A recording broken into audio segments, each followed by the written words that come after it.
Are you thinking about hosting a student from Spain? These kids make excellent exchange students. They come from a country with a very rich cultural heritage and they love to share it.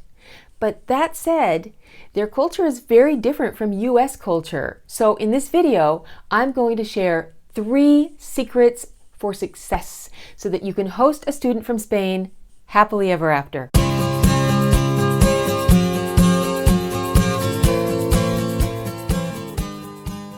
My name is Brenda Padilla Erickson. I'm a specialist in cultural diversity, and I'm also an American mom raising my own 4 daughters in Spain, and I have a lot of experience working with Spanish teenagers, especially those that are going to the United States to live with an American host family. So these 3 tips I'm going to give you are based on a lot of experience. The first tip is to communicate with your Spanish exchange student. I know that sounds obvious, but you have to understand that the culture in Spain is very gregarious and social and very focused on interacting with other people. So your student is going to need someone to talk to, and especially during those first weeks, it's really important to talk about their feelings, how they're feeling as they adapt to a whole new world, a new family, a new school, and they're trying to make new friends. They'll need someone to help them process this, and the typical way to do that in Spain is to do a lot of talking. The second tip is to make your rules and your expectations crystal clear.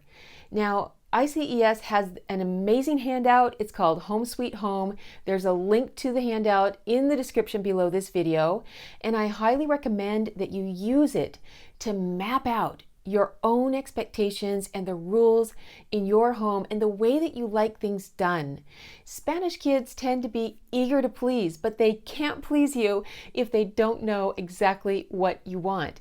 And I can guarantee you that a lot of your expectations as an American parent, as an American family, are going to be different from what people expect from teenagers in Spain, because once again, the culture is very different, and that is precisely what you're going to learn about in this fascinating experience. And finally, tip number 3, Spanish teenagers need very, very clear feedback.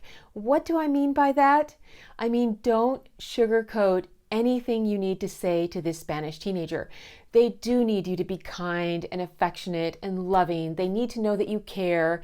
You need to use a nice tone of voice. They'll get very hurt if your tone of voice is harsh, but they're accustomed to getting very clear feedback from adults in Spain, especially from teachers and coaches, and in your case, from the host family, that would be appropriate for them.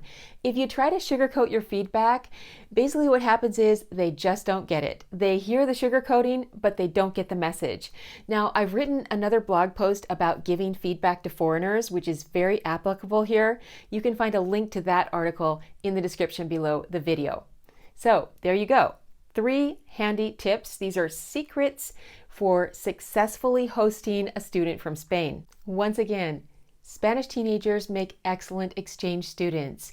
Contact ICES to find just the right kid for your family. And check out the description below, because there's a full guide for deciding whether or not you want to host a Spanish teenager and being really successful if you do. Thank you for joining me. See you next time.